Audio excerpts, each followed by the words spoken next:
So today we're going to get a chance to work with Mark Padilla from flite and just kind of go over replacing a few parts and how to maintain your mCX. So I think you'll enjoy this and maybe you'll learn a few things from it. What are you going to start with, Mark? We're going to start with a fly bar assembly with the weights, and to remove that you simply unscrew the upper screw on the main rotor hub, the tiny little screw from the upper rotor hub. Go ahead and set that aside where you won't lose it, and then you're going to go ahead and pop the ball off carefully, and then you're going to go ahead and flex this just slightly to get that out there. Well, that was pretty easy. I imagine replacement's just this reverse, right? Correct. Okay.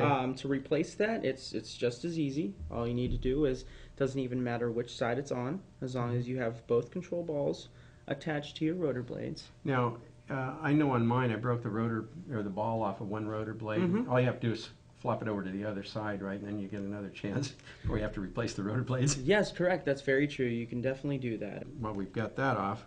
Looks like the next thing to do would be to replace the rotor blade there. Correct. All right. Well, let me show you guys this then. To replace the rotor blades on the mCX, it's fairly simple. The upper rotor head, or the upper rotor blades, pretty much all you do is you pop the ball link off. When you remove the fly bar. And then you remove both screws, which is right here. One on each rotor blade. One on each rotor blade. And once you remove those, I'll go ahead and do that. It comes right off. Oh. So, as you can see, Easy it's fairly simple. Very simple to remove that. I have had to replace this myself, but the main rotor shaft to the upper rotor blades. Okay.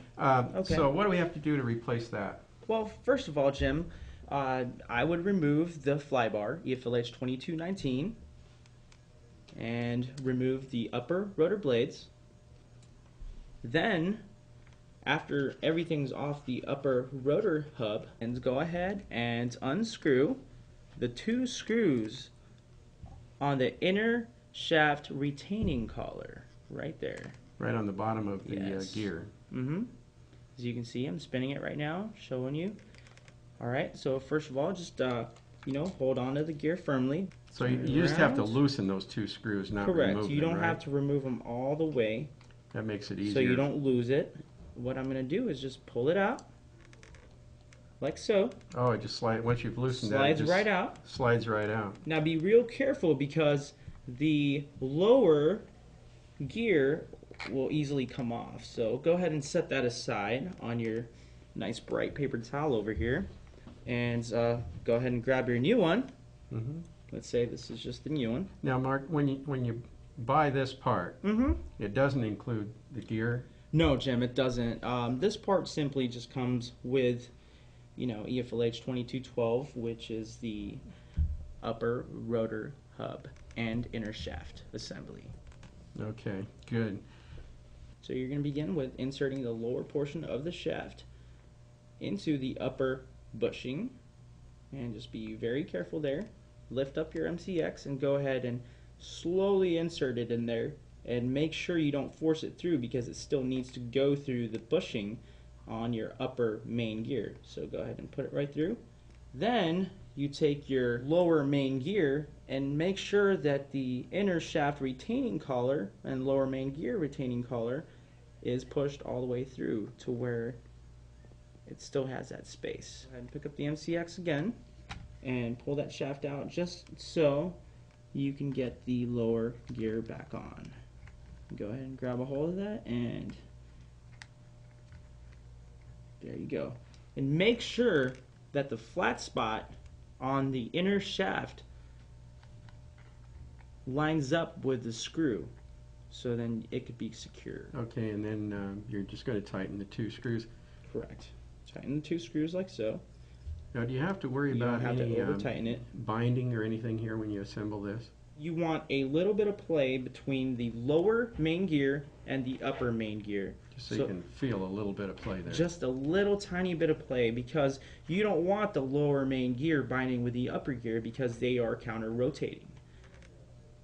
So, and you can test that by spinning the upper rotor hub and seeing if the lower main blades turn at all. And this one is perfect. So, okay, good. And then you can do it like so too with the lower and see if it affects the upper rotor height. Now, I have also heard of people wanting to replace the 5-in-1 unit in their mCX, the little the radio, so to speak, has the servos, the gyro, the speed controls. Now, is this difficult to do? Actually, Jim, no, it's not. It's very easy. We can do that in under a minute. I actually have one here to replace. I'm putting this other helicopter back together too. Can you kind of give us a little direction on that thing? If you folks accidentally damage your EFLH.1065, which is the 5-in-1 board included with the mCX, you can easily replace it. All you need to do is pop off the control balls, control ball links. Very good. Then you go ahead and unscrew the 2 screws in the front, like so. Very small screws again. Very small screws with insulating washers, and don't lose those. And just take a note of how the main motors are plugged in. The white wire is towards the outside, towards the left, looking at it from behind, and the red on the other motor plug is towards the right. Reinstall it just exactly the same way, right? Reinstall it just exactly the same way. Okay, so we're going to go ahead and we took those notes down, and we're going to go ahead and unplug those. And then get the main motor plugs out.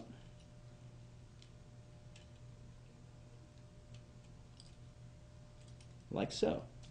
Wow, that was a lot easier than I expected. There's no soldering or anything like that. No soldering at all. It's an easy replacement part. So now we have our new EFLH.1065 5-in-1 unit, and we're going to grab our linkages that we took off of our old 5-in-1 unit and go ahead and install it on the right hand side of the 5-in-1 unit in the uppermost hole of the servos, like so. Oh, there are 2 holes there, aren't there? And it goes in the upper hole. Correct, on the right hand side. That's how they install it from the factory. Go ahead and install that, and it installs just like so. Just be careful because you do not want to strip the new servos out. So after installing the linkages on your 5-in-1 unit, you're going to route the power wire through like so first. That's the wire that goes down to the battery, of course. I hope you folks remembered how to plug the motor wires back in. The white wire to the outside. The white wire to the outside on the left-hand side, looking at it from behind, and the red wire on the other motor to the right-hand side, looking at it from behind. So we're going to go ahead and plug this motor in first. Now, if by accident you were to connect that connector backwards, is that going to hurt anything? No, Jim, it's not going to hurt anything, but your helicopter will have a hard time flying because the rotor's going in the wrong direction. The rotors may go the wrong direction. Yeah, so just a little concerned about that. Okay. Okay. Very good. So now all we have to do is put the screws back in and connect the 2 ball links. Correct. I know one thing I ran into. It's also important to make sure that the what do you call this little pin back here that keeps the swash plate oriented properly? That's just the anti-rotation bracket for the swash. Because that happened to me the first time I assembled one of these things. I didn't notice that when everything's disconnected, it can come out of there, and then nothing will work properly, of course. No, of course not. Your timing and everything will be wrong, and fortunately the mCX doesn't fly very well like that. Okay, thanks to Mark, I've got my mCX totally reassembled and ready to fly again. Now, one thing that we didn't mention, but when you replace the 5-in-1 unit, it will be necessary to bind the 5-in-1 unit to your DSM-2 transmitter before you can fly it. Well, I'm ready to go have some fun with this thing. I'm Jim Booker. I appreciate your visiting us here at HorizonRC.com. Thank you very much.